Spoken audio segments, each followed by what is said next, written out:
Hello, welcome to my channel. তো তোমরা আগের ব্লগেই দেখে নিয়েছো যে আমরা বন্দে ভারত স্লিপারে করে হাওড়া থেকে রওনা দিয়েছিলাম। আর বন্দে ভারত স্লিপার এই ট্রেনটা চালু হওয়ার পর এটা একটা রুটেই স্টার্ট হয়, আর সেটা হলো কামাখ্যা মানে গৌহাটি রুট। তো আমরা পরের দিন সকালে কামাখ্যা স্টেশনে নেমে পড়লাম, আর এখান থেকে আমাদের গাড়ি বুক করা ছিল এবং আমাদের আরও দুই বন্ধু যারা দিল্লি থেকে এসেছে তারাও জয়েন করলো।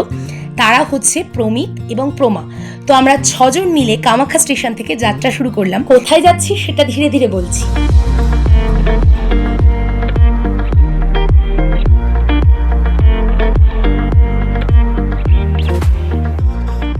দুধারে গাছের সারি আর মাঝখান দিয়ে লম্বা রাস্তায় লং ড্রাইভ, এত অসাধারণ লাগছিল কি বলবো।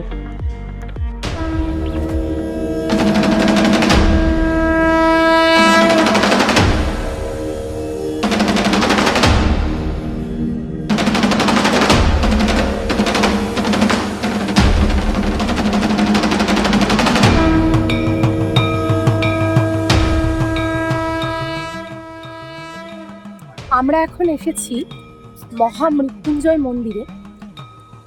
এখানে মন্দিরের ওপরে খুব বড় শিবলিঙ্গের মূর্তি আছে, বিশাল বড়। এই মন্দিরটি আসামের নগাঁও জেলায় অবস্থিত এবং উচ্চতা প্রায় 126 ফুট। খুব বড় এরিয়া জুড়ে, বিশাল বড় এরিয়া জুড়ে, এবং সিঁড়ি আছে, সেই সিঁড়ি দিয়ে উঠে এসেছি। এখন আমরা পুরো এরিয়াটা ঘুরে দেখব।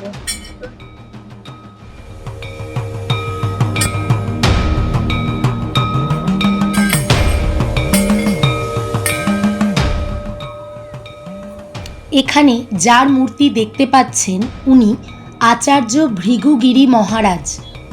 ওনার তত্ত্বাবধানেই এই মন্দিরটি নির্মিত হয়।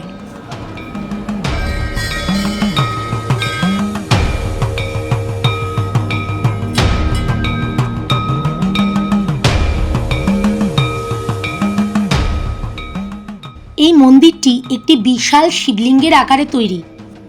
2003 সালে আচার্য ভৃগুগিরি মহারাজ এই মন্দিরের নির্মাণ কাজ শুরু করলেও দীর্ঘ 18 বছর পর 2021 সালে এই মন্দিরের নির্মাণ কাজ সম্পন্ন হয় এবং প্রাণ প্রতিষ্ঠা করা হয়।